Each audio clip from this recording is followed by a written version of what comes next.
Dile a Miguel que a las 2. Sí. Ya. Buenas tardes, profesora Daniela Bello. Mi nombre es Constanza Delgado. Muchas gracias por aceptar nuestra entrevista. Para nosotras es muy importante conocer su perspectiva de acuerdo al periodismo y la moda y cómo ha tenido una evolución desde los medios de comunicación tradicionales a la actualidad. Para llevar a cabo esta entrevista se firmó un consentimiento informado previamente para realizar esta entrevista y mi compañera Florencia Pepi va a ser la encargada de realizar una breve introducción al tema antes de realizar las preguntas. El periodismo de moda ha experimentado una importante transformación a lo largo de los años. Lo que antes se difundía principalmente a través de revistas, diarios y programas de televisión, hoy también circula de manera inmediata en redes sociales, plataformas digitales e incluso mediante influencers. Este cambio ha modificado la forma de informar, consumir contenido y comprender las tendencias, generando nuevos desafíos para los periodistas del área. En este contexto, resulta relevante reflexionar sobre cómo ha evolucionado el periodismo de moda, cuál es su impacto en el público y qué papel cumplen actualmente los profesionales de la comunicación frente a las nuevas formas de difusión. A continuación, queremos conocer su perspectiva sobre este tema. Ya, la pregunta número 1 es que si usted cree que los influencers son una amenaza para los periodistas y por qué. Yo creo que no son una amenaza a los periodistas. Yo siempre hago una distinción entre el influencer, ¿cierto? Que puede ser cualquier persona, ¿verdad? Cualquier persona que tenga habilidades de comunicación, ¿verdad? Que sepa de estrategias digitales, puede ser influencer. Pero la distinción con el periodista es que el periodista es un profesional que está formado en cuestiones básicas, principios básicos que son responsabilidad social, ética, ¿verdad? Y sobre todo, ¿cierto? La contribución a la educación de la población. Ahora, el nicho de la moda, ya en términos del periodismo tradicional, era un nicho que de alguna forma estaba acotado a un segmento de la población, principalmente atribuible a un segmento alto socioeconómico, ¿verdad? Estamos hablando del periodismo de los 90, ¿cierto? 2000, etc.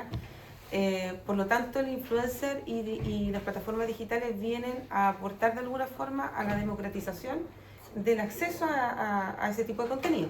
Ahora, insisto, no es una amenaza porque en definitiva hoy día en plataformas digitales nos podemos encontrar con distintas reflexiones respecto a la moda.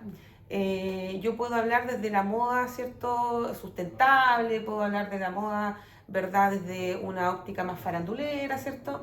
Y el comentario que emita un influencer quizás no va a tener el mismo cuidado, el mismo marco ético que puede tener un comentario que tenga un periodista, que además de estar más informado, ¿verdad? Maneja estos códigos.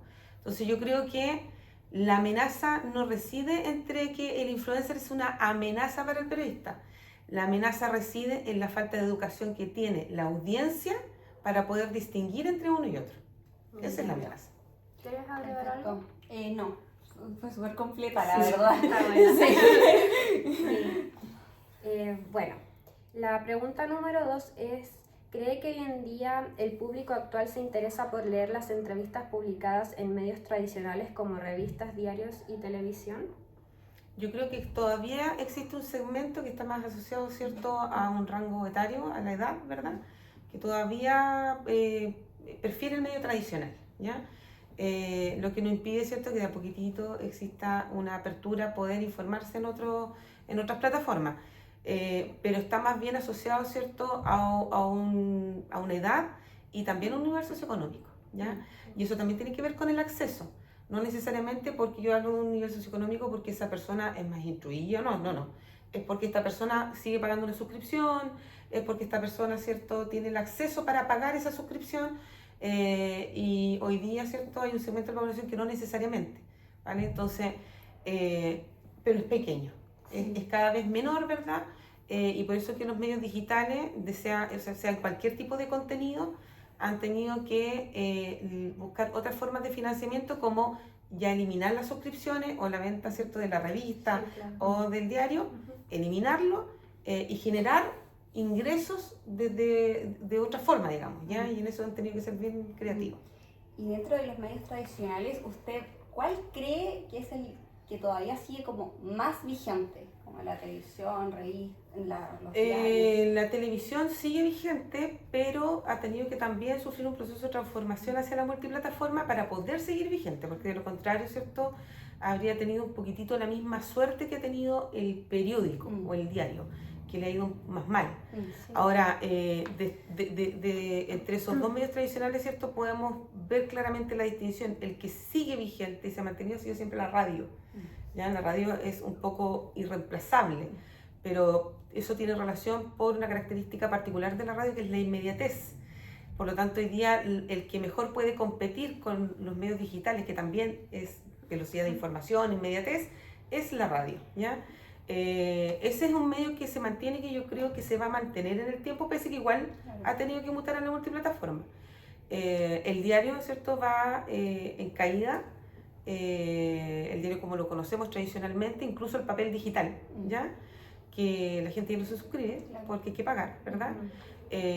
Y por otra parte, ¿cierto?, la tele, en la medida que se transforme y hasta multiplataforma y genere una suerte de sinergia entre sus contenidos en todas esas plataformas, va a subsistir.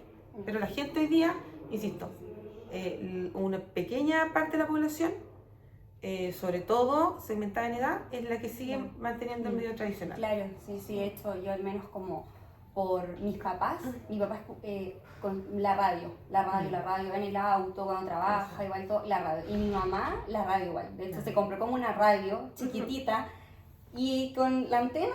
De emergencia. Sí. Porque cuando hay catástrofe o cuando se corta la luz, hay apagones, ¿cierto? Claro. Lo que se mantiene y sigue funcionando es la radio. Es un medio confiable, es un medio tradicional, no se va a apagar necesariamente tan rápido, por lo menos nos va a dar cobertura un tiempo más.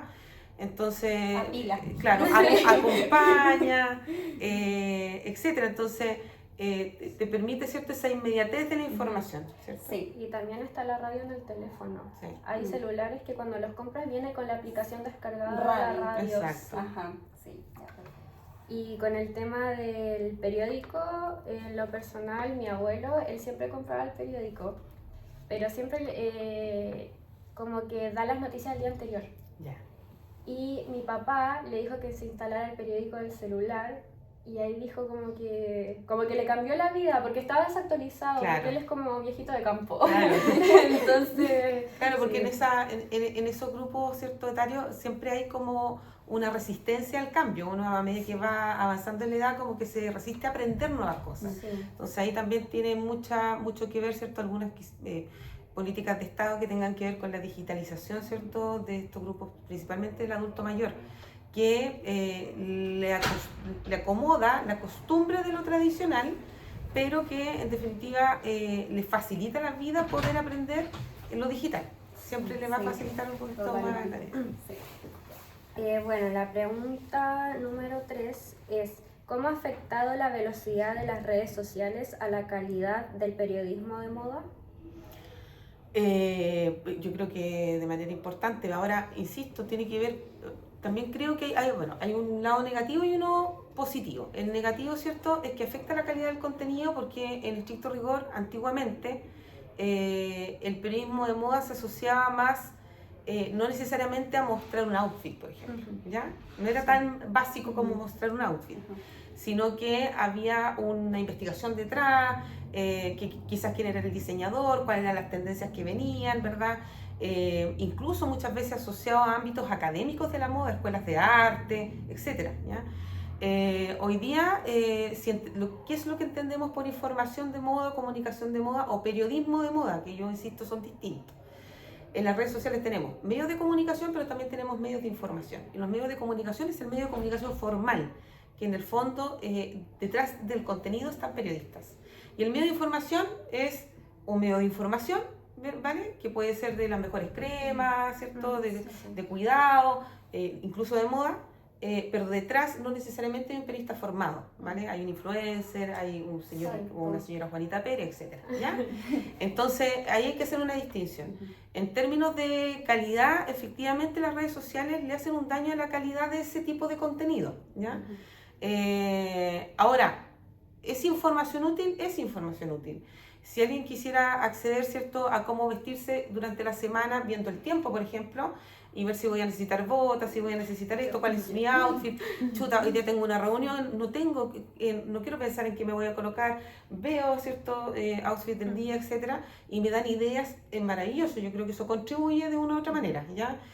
Aunque pueda parecer muy superfluo, nos facilita en términos de tiempo la vida, ¿ya? Sí.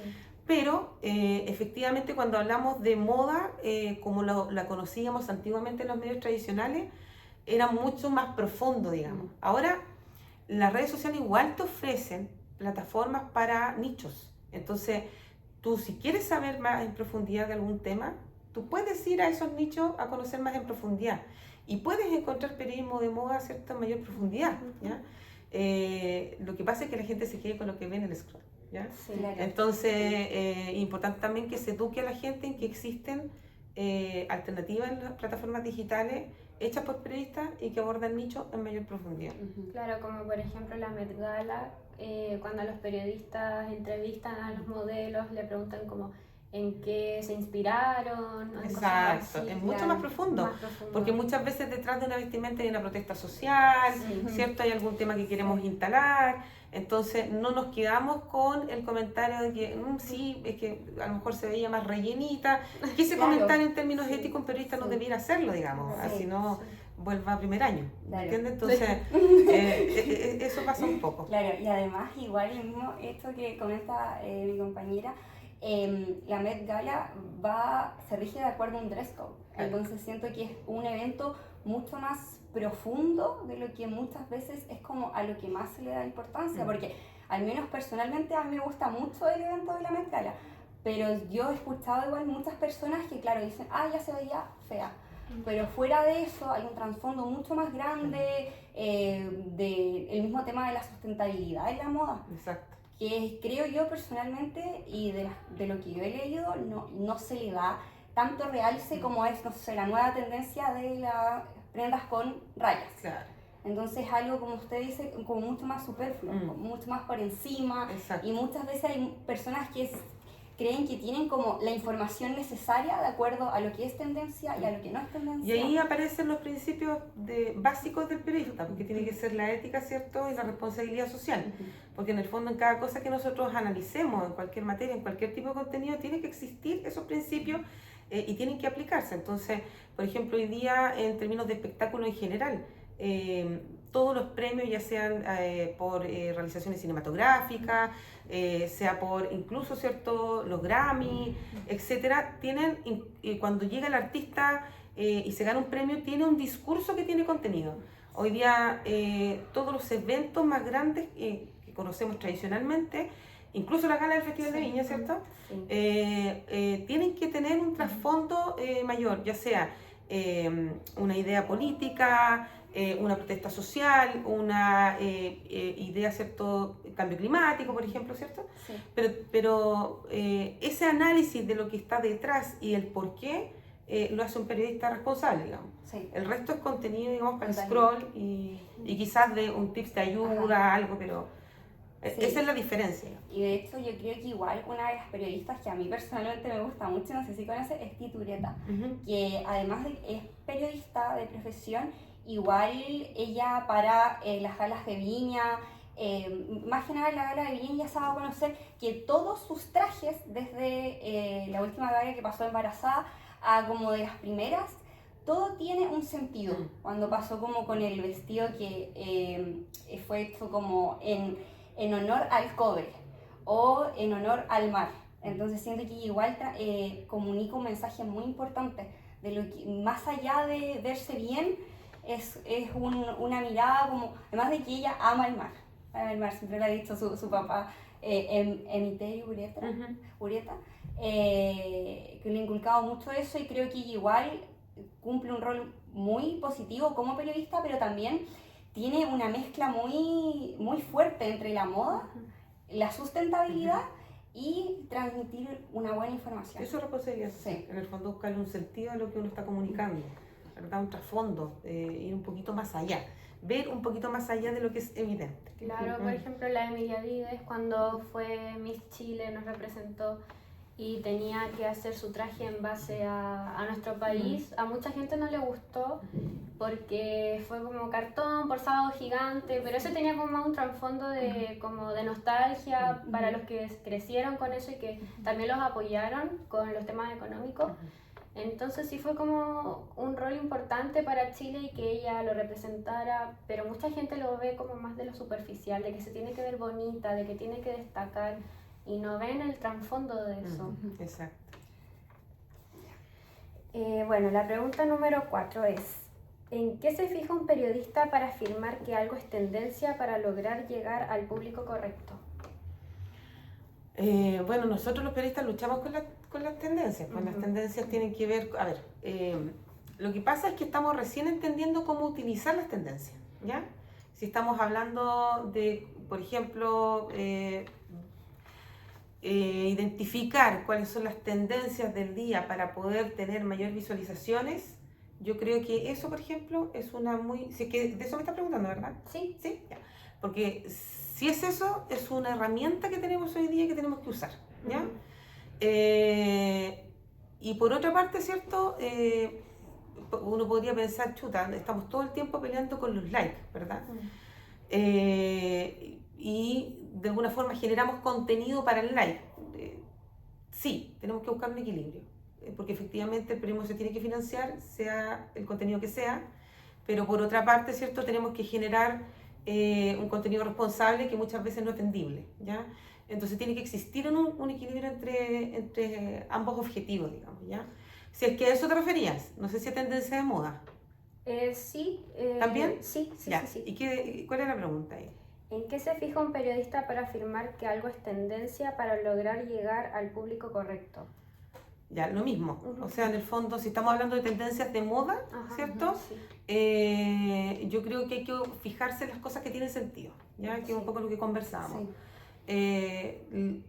A ver, el deporte, el espectáculo, la música, nosotros las tenemos que ver desde la óptica del periodista como algo que tiene un trasfondo, ¿ya? Siempre.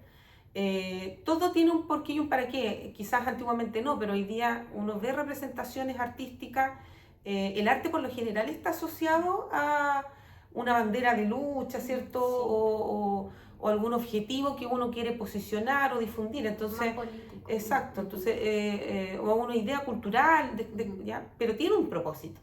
Entonces, nosotros tenemos que generar o posibilitar que lo que sea tendencia sea aquello que aporte a la sociedad. Si, por ejemplo, la Met Gala, ¿cierto? Alguien usó un traje para condenar la guerra, ¿cierto? Que hoy día existe en Irán, Israel, Estados Unidos, etc. Bueno, quizás allá tenemos que apuntar para que eso sea tendencia, digamos, ¿ya? Claro. Eso por una parte. Si estamos hablando de tendencia digital para poder generar contenido, que es otro tema, digamos, tiene que ver con que nosotros tenemos que, también con la misma responsabilidad, identificar aquellos temas que son tendencias dentro de un evento, como la Met Gala, por ejemplo, y quizás, no sé, a lo mejor el traje de el que estaba haciendo la protesta, ¿verdad? No es tan relevante como el traje de alguien que no tiene mucho sentido. Nosotros debiéramos, ¿cierto?, al menos relevar el objetivo del otro traje, digamos. ¿Ya? Sin perjuicio que podamos hablar de lo otro, pero nuestra responsabilidad es poner en tendencia el otro. Tiene ¿ya? más contexto. Porque tiene más contenido, ¿cierto? Porque en el fondo tiene un objetivo que va en beneficio de la sociedad, tiene más información en sí mismo, ¿ya? Es más rico, en definitiva, para poder comentarlo y responde al principio de responsabilidad social, que es que nosotros tenemos que mediar en entregar información que sea de interés público, pero que también le sirva a la gente, digamos, ¿ya? Claro, que sea llamativo e informativo. Claro. Se puede comparar igual con lo que pasó en nuestro país hace unos años con el tema de los incendios.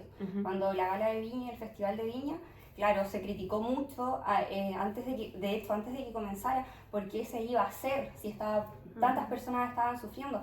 Pero igual se creó una campaña para recaudar dinero, para poder ayudar a las personas. Entonces creo que con eso igual se puede comparar muy bien. Claro, y depende cómo uno también, o cómo porque periodistas, ¿cierto? No solamente hay en los medios de comunicación, en las redes sociales, hay periodistas asesores también. Entonces, si un equipo de asesores te dice, bueno, hay gente sufriendo. ¿Por qué vamos a dejar de hacer el festival cuando en el fondo a través de esa instancia podemos unir, podemos empatizar, podemos ser más solidarios? Estas situaciones nos unen, que ese sea el mensaje, ¿cierto? Que nos ayude a recaudar dinero, que hagamos una gala a lo mejor más austera. Todas esas cuestiones que se pueden implementar también colaboran, digamos, al entorno de armonía, de ayuda, de colaboración, etc. Así que yo creo que depende, ¿cierto?, cuál es la mirada que uno le imprima, porque si alguien, un influencer, solamente se sienta a cuestionar, ¿cierto? Sí. Nosotros tenemos la obligación de mirar el trasfondo, sí. ¿ya? Sí, totalmente. Eso. La pregunta número 5 dice, ¿cuál es el método para observar, analizar y redactar un reportaje que aporte valor más allá de lo que la gente ya vio en fotos por redes sociales? Ya, ahí está la investigación, ¿verdad? Lo que yo les decía, ver más allá de lo evidente, develar, ¿ya? Profundizar, y siempre vamos a encontrar detrás de eso una causa, ¿ya?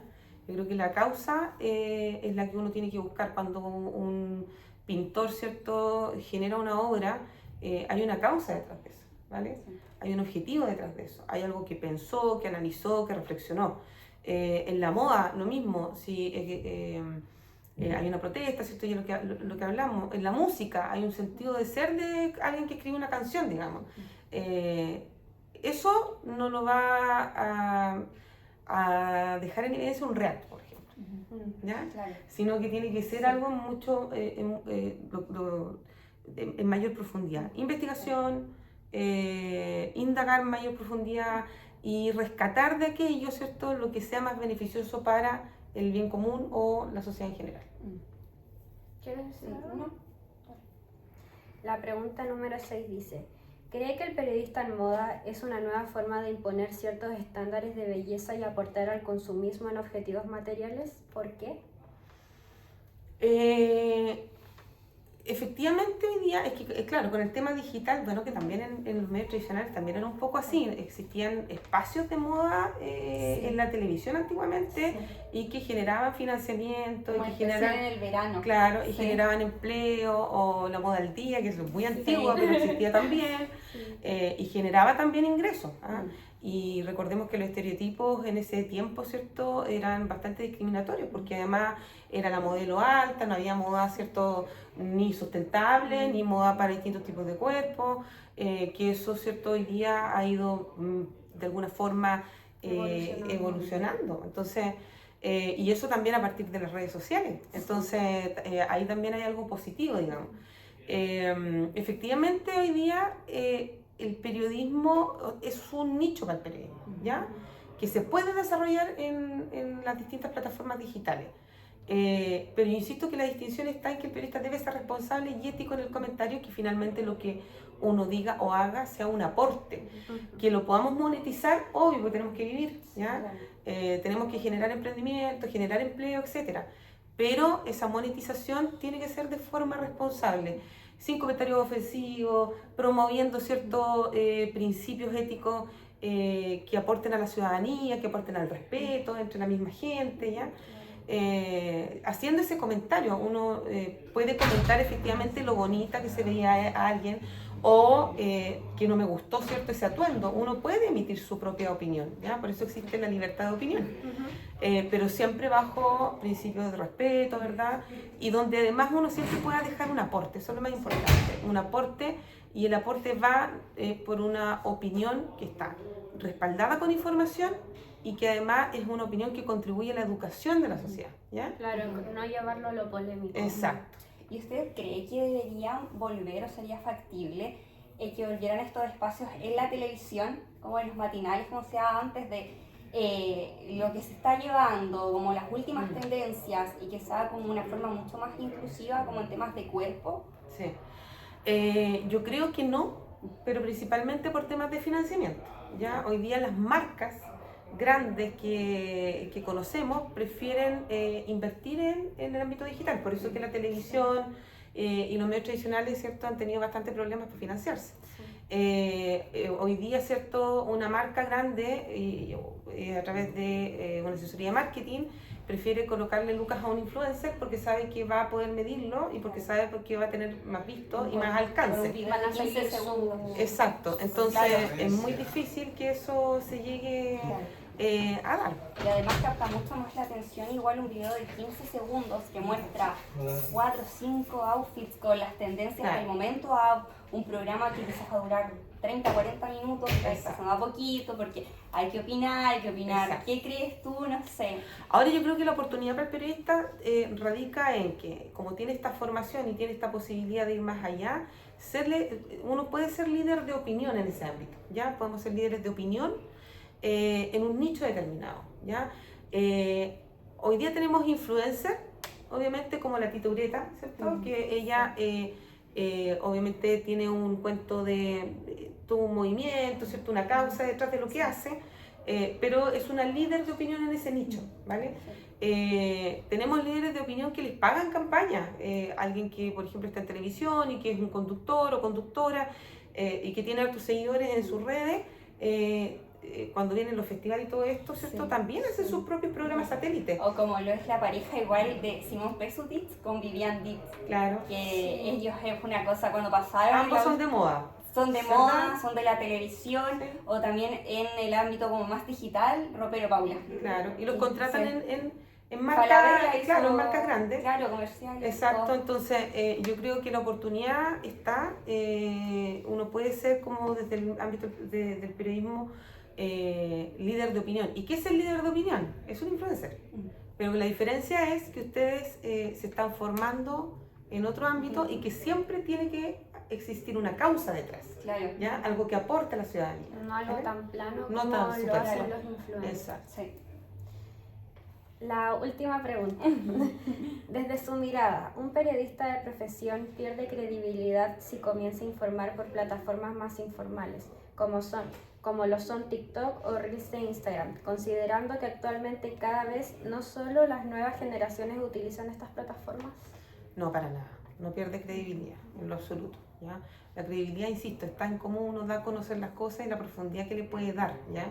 Con la responsabilidad que lo haga, ¿vale? La formación que tenga. Las plataformas llegaron para ser una herramienta más que nos permite comunicarnos de manera más rápida, que nos facilita la vida, hay que convivir con ellas, aprender a usarlas, y no creo que afecte la credibilidad. Lo que afecta la credibilidad de un periodista en cualquier ámbito, sea moda, deporte, farándula, lo que sea, tiene que ver con opiniones desinformadas, información falsa, ataques, ¿cierto? U opiniones dirigidas sin contenido, sin contexto. Yo creo que tiene que ver más con el comportamiento ético, ¿vale? Y yo creo que se pueden crear líderes de opinión con una formación, si tienen formación, pero me refiero a un respaldo contundente que te da la formación, ¿ya? El tiempo también, porque tampoco uno de la noche a la mañana es líder de opinión, ¿ya? Esto es un trabajo sostenido, que uno tiene que mostrar coherencia en el tiempo, etc. Es más difícil que un influencer porque el influencer efectivamente tiene más posibilidades de generar un viral, porque todo aquello que es poco ético, digamos, se viraliza rápidamente. Claro. Entonces es mucho más difícil, pero creo que ahí está la responsabilidad, la formación, la capacidad creativa, ¿ya? Y en el fondo tener una conducta que sea consistente, coherente en el tiempo, ¿vale? Por ningún motivo la plataforma digital te quita credibilidad. Hoy día es una de las principales herramientas de trabajo nuestra, y que no la entienda de esa manera, digamos, es porque se quedó Claro. en el pasado. Y además igual el mismo hecho, por ejemplo, de que haya vuelto a la televisión primer plano. Que ¿usted cree que Francisca García Huidobro es una persona que como comunica la verdad o se mezcla un poco como con un poco de prensa amarillista entre la verdad y querer captar atención más rápido? Lo que pasa es que la farándula en sí está fuera de cualquier código, ¿ya? La farándula en sí está fuera de cualquier código periodístico, ¿ya? Pese a que hay periodistas en los paneles y hay periodistas que... A ver, hay dos tipos de normas que rigen el periodismo. Por una parte está la norma ética y por otra parte, ¿cierto?, está la norma legal. En farándula, por lo general, el periodista se cuida de la norma legal, de que no lo vayan a demandar, que no vaya a decir algo que no esté corroborado, ¿cierto? Pero éticamente muchas veces están en el límite, en el término del comentario, la opinión que dan respecto a una persona, están en el límite, ¿ya? Imagínate que si el periodista, sabiendo, formándose y conociendo estos contenidos, está al límite de lo ético, imagínate los otros panelistas que no tienen formación periodística, ¿ya? Entonces, por eso que eso está como, yo creo que no respeta, digamos, ninguna norma, ¿ya? ¿Por qué respeta la norma legal? Para evitar sanciones al medio, para evitar sanciones a la persona, para evitar sanciones al director del medio, etcétera. Pero está fuera de cualquier contexto. Ahora, esta persona que tú me nombras no tiene formación periodística, pese a que tiene varios años de experiencia, digamos, en la televisión, debe conocer de norma legal para evitar demandas, etcétera, pero no necesariamente de norma ética, ¿ya? Ahora, la farándula es un ámbito de entretenimiento, es un ámbito que existe hace muchos años en Chile, es un ámbito, digamos, que existe en los distintos canales de televisión y que tiene alto auspicio, porque tiene una alta audiencia, la gente le gusta y lo ve, digamos, ¿ya? Le gusta el chisme, claro. El chileno además le gusta el chisme, entonces a uno le gusta ver esto, se han transformado cada vez más, han pasado de una farándula tradicional a como una suerte de show, ¿ya?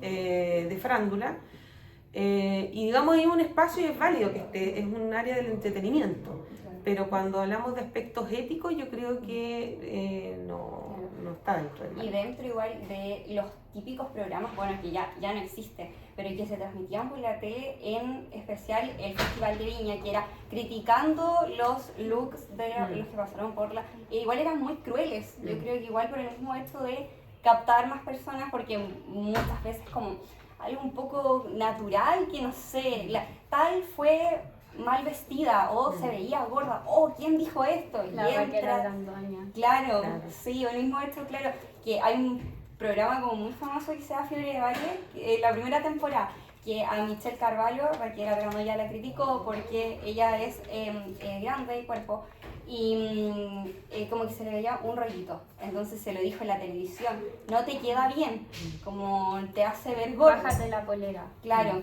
Y es algo que al final igual como llevándolo... Bueno, la Raquel Argandoña representa lo que era la crítica de moda, ¿cierto? Antigua en la televisión, que era muy dura, ¿cierto? Donde el tema de los estereotipos del cuerpo eran X, o sea, alguien que estuviera con unos kilitos de más no pasaba por una alfombra necesariamente, ¿ya?